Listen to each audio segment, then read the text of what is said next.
আমি মনে করি এ দেশ থেকে ইসলামকে বিতাড়িত করার জন্য দুইটা জিনিস যথেষ্ট, এটা আমার চিন্তাধারা। একটা হলো বেপর্দা চালু করা, আর একটা হলো সুদ চালু করা। বেপর্দা যত বেশি বাড়বে তত হারামি বাড়বে, যত হারামি বাড়বে তত হারাম জাদা বাড়বে। যখন দেশের অধিকাংশ লোক হারাম জাদা হয়ে যাবে, অজের মাহফিল হতে থাকবে, কিন্তু অজের মাহফিলে হারাম জাদারা যাবে না। মসজিদে আজান হতে থাকবে, কিন্তু হারাম জাদারা মসজিদে যাবে না। মাদ্রাসা খোলা থাকবে, কিন্তু হারাম জাদারা মাদ্রাসায় যাবে না। তখন এ দেশ থেকে বলতে হবে না যে ইসলাম এদেশে থাকতে পারবে না, এ কথা বলতে হবে না। আপনি ইসলামের এ দেশ থেকে বিদায় হয়ে যাবে। এনজিওদের যত প্রোগ্রাম এই দুইটা, শুধু বেপর্দা চালু করা, সুদ চালু করা। কি বলেন? গ্রামীণ ব্যাংকের প্রোগ্রাম এই দুইটা, বেপর্দা চালু করা, সুদ চালু করা। কি বলেন? সরকারও বর্তমান এই প্রোগ্রাম নিয়েছে। এবার সব প্রত্যেক ওয়ার্ডে একজন মহিলা মেম্বার কম্পালসারি বানাইয়ে দেওয়া হয়েছে। কি বলেন? এর অর্থ শুধু বেপর্দা চালু করা। যত সাংস্কৃতিক অনুষ্ঠান চলছে, ভারত থেকে অশ্লীল ছায়াছবি, অশ্লীল নাচ গানের আমদানি বাংলাদেশে সবচেয়ে বেশি চলছে। এর অর্থ যুবকদের চরিত্র ধ্বংস করে দিয়ে সবকে হারামি বানানো এবং ভবিষ্যৎ প্রজন্মকে সমস্ত হারামি জাদা তৈরি করা। কি বলেন? আজকে এ দেশের যে অবস্থা, যাদের চিন্তা আছে তারা দেখতেছেন, মনে হয় দেশ থেকে ইসলাম উঠে গেছে, শুধু ঘোষণাটা বাকি। ইসলামের কিছুই এ দেশে নাই বললেই চলে। রাজনীতির মধ্যে ইসলাম নাই, শিক্ষানীতির মধ্যে ইসলাম নাই, আইনের ভিতরে ইসলাম নাই, অর্থনীতিতে ইসলাম নাই, সমাজে ইসলাম নাই। অর্থাৎ কোন ক্ষেত্রেই ইসলাম নাই। শুধু তাই নয়, বরং ইসলামের বিরোধিতা চলছে। আজকে ঐক্য করা বলা হইতেছে, ঐক্য কেন হয় না, ঐক্য কেন হয় না? ঐক্য করতে হলে এইভাবে জনসভা করে কোনদিন ঐক্য হওয়া সম্ভব নয়। ঐক্যের একমাত্র পন্থা হইল নেতৃস্থানীয় লোকদের নিয়ে বসা। কি করি ঐক্য হইতে পারে? সিট ভাগাভাগি কি করি হইতে পারে? সিট ভাগাভাগি করলে লাভ কি হবে?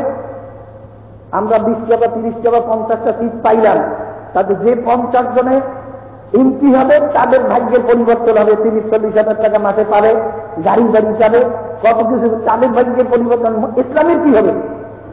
নাহমাদুহু ওয়া নুসাল্লি আলা রাসূলিহিল কারীম, আম্মা বা'দ। আউযু বিল্লাহি মিনাশ শাইতানির রাজীম। বিসমিল্লাহির রাহমানির রাহিম। আমা খালাকতুল জিন্না ওয়াল ইনসা ইল্লা লিয়া'বুদুন। সবাই তো দুরূদ শরীফ পড়ুন। আল্লাহুম্মা সাল্লি আলা সাইয়্যিদিনা সাল্লাল্লাহু আলাইহি ওয়া সাল্লাম। খুলনা জেলা ইসলামী শাসনতন্ত্র আন্দোলনের পক্ষ থেকে আয়োজিত এই ওলামা সুধী সমাবেশের সভাপতি, উপস্থিত হাজারাত ওলামায়ে কেরাম, দিন দরদি দেশপ্রেমিক ভাইয়ের আমার,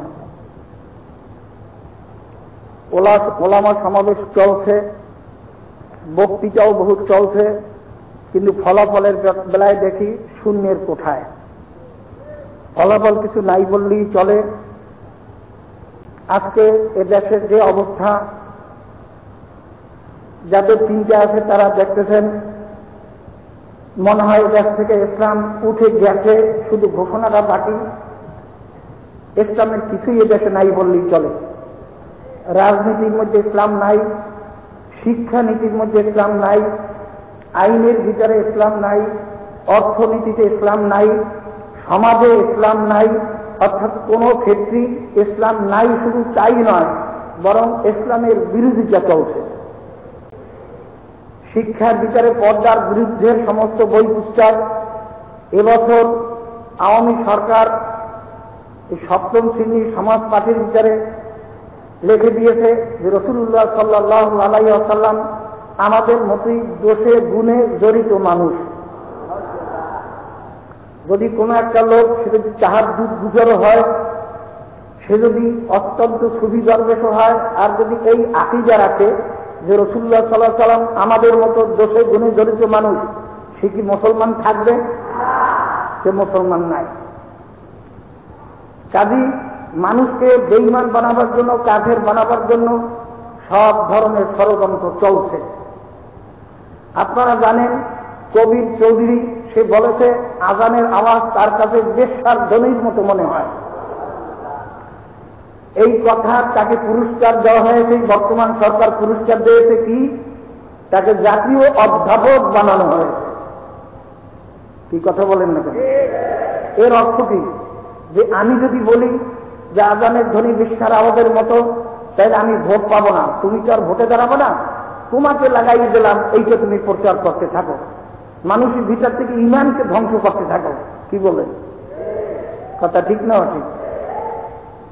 আজকে ভাইয়া ভারতে আজানকে বন্ধ করে দেওয়া হয়েছে, মাইকে যে সমস্ত ইমামেরা মানে নাই তাদের বিরুদ্ধে হুলিয়া জারি করা হয়েছে, গ্রেফতারি পরোয়ানা জারি করা হয়েছে। আমাদের দেশের সরকারের মুখের থেকে তার একটা কথাও কিন্তু প্রতিবাদ হিসেবে বাহির হয় নাই। কি বলেন? তাতে বোঝা গেল আমাদের সরকার এর কাজের উপরে সন্তুষ্ট আছেন। কি কথা বলেন না? ভাইয়ের আমার, আমি মনে করি দেশ থেকে ইসলামকে বিতাড়িত করার জন্য দুইটা জিনিস যথেষ্ট, এটা আমার চিন্তাধারা। একটা হলো বেপর্দা চালু করা, আর একটা হলো সুদ চালু করা। বেপর্দা যত বেশি বাড়বে তত হারামি বাড়বে, যত হারামি বাড়বে তত হারাম জাদা বাড়বে। যখন দেশের অধিকাংশ লোক হারাম জাদা হয়ে যাবে, অজের মাহফিল হতে থাকবে, কিন্তু অজের মাহফিলে হারাম জাদারা যাবে না। মসজিদে আজান হতে থাকবে, কিন্তু হারাম জাদারা মসজিদে যাবে না। মাদ্রাসা খোলা থাকবে, কিন্তু হারাম জাদারা মাদ্রাসায় যাবে না।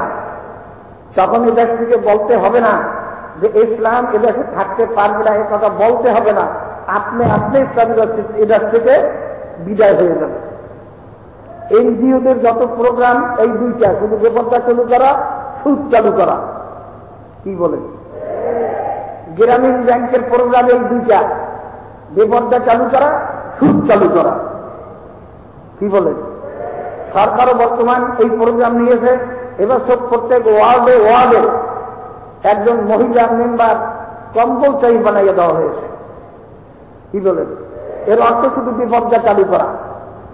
যত সাংস্কৃতিক অনুষ্ঠান চলছে, ভারত থেকে অশ্লীল ছায়াছবি, অশ্লীল নাচ গানের আমদানি বাংলাদেশে সবচেয়ে বেশি চলছে।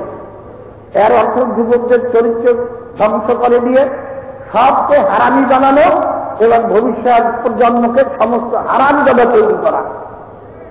কি বলেন? আবার কিছু কিছু ওলামারা বলেন এই আওয়ামী লীগের থেকে বিএনপি একটু ভালো। আমি জিজ্ঞাসা করি, বিএনপি সরকারের সময় চাকরিমান নাসরিন বলছিল না যে কোরআন শরীফের সংশোধন করা দরকার, এর মধ্যে ভুল আছে? তার প্রতিবাদ যখন এটাকে জনগণ করছে, তাদের উপরে গুলি চালিয়ে সেই আরমানকে হত্যা করেছে কোন সরকার? এই চাকরিমান নাসরিনকে মন্ত্রীর বাড়িতে রেখে যত্ন করে একটা কোর্টে নাটকীয়ভাবে তাকে কোর্টে হাজির করে জামিন দিয়ে যত্ন করে তাকে বিদেশে পাঠাইছিল কোন সরকার? এই যে আমি মনে করি বেপর্দা চালু করতে পারলেই দেশ থেকে ইসলামকে বিদায় দেওয়া যাবে।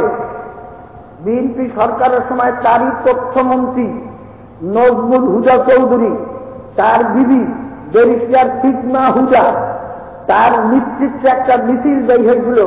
সে মিছিলটার স্লোগান মাত্র একটাই ছিল, দেহ আমার সিদ্ধান্ত আমার। কি মনে আছে না নাই? বাইরা দেহ আমার সিদ্ধান্ত আমার, এটা কোনো ব্যবসা ছাড়া বলতে পারে? তার বিএনপির তথ্যমন্ত্রীর বিবি চাও ব্যারিস্টার ফিতনা হুদা, সে যখন হাজার হাজার মহিলাদের নিয়ে এই স্লোগান দিয়েছে, তাদের উদ্দেশ্য, বিএনপির উদ্দেশ্য এ দেশে সব হারামজাদা তৈরি হোক। কি কথা বলেন না কেন? জিয়াউর রহমানিতে এই দেশে প্রথম প্রত্যেকে ইউনিয়নে ইউনিয়নে টেলিভিশন দিয়েছিল। কি কথা বলেন না কেন? প্রত্যেক থানায় থানায় একটা সিনেমা হল দিয়েছিল। এই জিয়াউর রহমানি প্রত্যেক মহিলার পুরুষ একাত্র হয়ে বুকে বুক মিলাইয়া মাটি কাটার বন্দোবস্ত করেছিল। কি কথা বলেন না কেন? তবে আহাম্মদ কিছু মুসলমান আছে, তারা বলে হুজুর বিএনপি ভালো, যেহেতু তারা বিসমিল্লাহ বলে, আওয়ামী লীগ বিসমিল্লাহ বলে না। আমি আপনাদের কাছে জিজ্ঞাসা করি, এক দুইজনে মদ খায়, একজনে বিসমিল্লাহ বলিয়া মদ খায়, আর একজনে বিনা বিসমিল্লাহ মদ খায়, গুনাহ কার বেশি? যে বিসমিল্লাহ করে খায় তার না, সেটা কাফের হয়ে যায়। বিএনপি কোন ইসলামের পক্ষের কোন আইন পাস করছে? বরঞ্চ তখন আওয়ামী লীগ জনগণকে ধোঁকা দেওয়ার জন্য মদ এবং জুয়া বন্ধের বিল আনছিল। কি কথা বলেন না কেন? বিএনপি সেটাকে উৎখাত করেছে, প্রত্যাখ্যান করেছে। আওয়ামী লীগ ধোঁকাবাজি করে কেমনে করলো তার প্রমাণ এখন তারা ক্ষমতায় আছে। এখন তারা মদ জুয়ার আইন পাস করতে পারে না। কি কথা বলেন না কেন? এখন উঠায় না কাজ, তারা তখন জানে যে আমরা আর বিএনপি তো একই, ওরা তো এটা পাস করবে না, তাহলে একটা উঠাই কিছু জনগণকে, মুসলিম জনগণকে ধোঁকা দেওয়া হবে। কি কথা ঠিক না? ঠিক ভাইয়া, বিএনপি একটাও ইসলামের পক্ষের আইন পাস করে না, বরঞ্চ সব ইসলামের বিপক্ষের আইন পাস করেছে। আব্দুল মান্নান ভুইয়া বলছিল আরবি শিক্ষার কোন প্রয়োজন এদেশে নাই, যে এখন সেক্রেটারি জেনারেল বিএনপি। আরবি ছাড়া কোন মুসলমান থাকতে পারে? আরবি বাদ দিলে কোন মুসলমানই থাকবে না। জিহিদটাকে লা ইলাহা ইল্লাল্লাহু মুহাম্মাদুর রাসূলুল্লাহ পড়া লাগবে, কোরআন শরীফটাও নামাজের মধ্যে পড়া লাগবে। কি বলেন? এই নজরুল হুদা বিএনপি কিছুদিন আগে আমেরিকায় গিয়ে বলে এসেছে বাংলাদেশে মৌলবাদীদের স্থান নাই। সাংবাদিকরা প্রশ্ন করেছে, তবে আপনার দেখা যায় মৌলবাদীদের সঙ্গে এখন কাজ করতেছেন। তখন সে উত্তরে বলছিল যে আমাদের রাজনৈতিক কৌশল। কি কথা ঠিক না? ঠিক। খালেদা জিয়া ক্ষমতা থাকাকালীন অবস্থায় বামপন্থীদের নীতিকে সে বলছিল মৌলবাদীদের এই দেশে রাখা হবে না। হ্যাঁ, মৌলবাদীদের সাহায্য করা হবে। আমি জিজ্ঞাসা করি, মৌলবাদী যারা তারাই তো মুসলমান। কথা বলেন না কেন? যারা মৌলবাদী না তারা কি মুসলমান? মৌলবাদী শব্দের অর্থ যারা মূলের উপরে চলে। যারা হিন্দু ধর্মের মূলের উপরে চলে তাদের বলা হয় হিন্দু মৌলবাদী। যারা খ্রিস্টান ধর্মের মূলের উপরে চলে তাদের বলা হয় খ্রিস্টান মৌলবাদী। যারা ইসলাম ধর্মের মূলের উপরে চলে তাদের বলা হয় ইসলামের মৌলবাদী। ইসলামের মূল চারটা। কি কি? কোরআন, হাদিস, ইজমা, কিয়াস। যারা কোরআন হাদিস মানে না তাদেরকে মুসলমান বলা যায়? ইসলামের মূল কোরআন হাদিস যারা মানে না তারা মুসলমান নয়। এই বোকা মুসলমানদের বোঝানো হয়েছে যে দেশে মৌলবাদীদের সাহিত্য করা হবে, দেশে মৌলবাদীদের জায়গা নাই। অর্থাৎ কোরআন হাদিস যারা মানবে তাদের জায়গায় দেশে নাই। এরা খালেদা জিয়ার মুখের ভাষা। ভাইয়ের আমার, আজকে ঐক্য করা বলা হইতেছে। ঐক্য কেন হয় না? ঐক্য কেন হয় না? ঐক্য করতে হলে এইভাবে জনসভা করে কোনদিন ঐক্য হওয়া সম্ভব নয়। ঐক্যের একমাত্র পন্থা হইল নেতৃস্থানীয় লোকদের নিয়ে বসা। কি বলেন? কথা ঠিক না? প্রত্যেক বক্তারা বলে গেলেন ঐক্যজোট ভেঙে গেছে, এটাও তো একটা মিথ্যা কথা। ঐক্যজোট তো ভাঙে নাই, ঐক্যজোট তো আছে, তার ভিতরে মত বিরোধ দেখা যাচ্ছে। আমাদের ঐক্যজোটের ভিতরে অনেক নেতাদের মত বিএনপি এবং জামাতের সঙ্গে মিলিয়ে আমরা আন্দোলন করি। কিন্তু আমাদের ইসলামী শাসনতন্ত্র আন্দোলনের মত হইল যে না, মুক্তাদি যে কোনো লোক হতে পারে, ইমাম যে কোনো লোক হতে পারে না। কি বলেন? বিএনপি জামাত, শোনেন, বিএনপি জামাত যদি হক্কানি ওলামায়ে কেরামদের নেতৃত্বে আসে তাদের নিয়ে আন্দোলন করা যায়, কিন্তু তাদের নেতৃত্বে কোনদিন হক্কানি ওলামায়ে কেরাম আন্দোলন করতে পারে না। যেহেতু মুক্তাদির জন্য কোনো শর্ত নাই, ইমামের জন্য শর্ত আছে।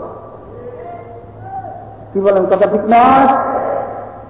তারপর আমরা বলে আসতেছি মানুষকে কুফরিকে সমর্থন করাও কুফরি এবং ভোট দেওয়ার অর্থ সমর্থন করা।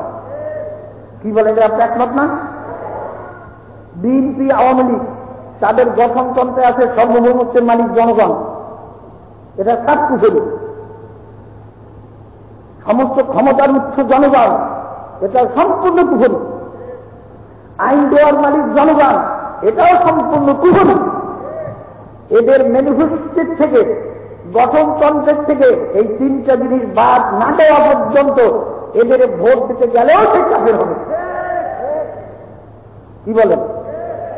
তাদের সঙ্গে ঐক্য করবো কিছু সিট নেওয়ার জন্য। ওলামায়ে কেরামতে আমাকে এইটাই বুঝাইতে চায়। আমি বলছি যাদের মানুষকে শিক্ষা দিচ্ছি, এদের এই নীতি থাকার পর্যন্ত তাদের ভোট দেবে আপনার ইমানের উপর সন্দেহ এসে যাবে।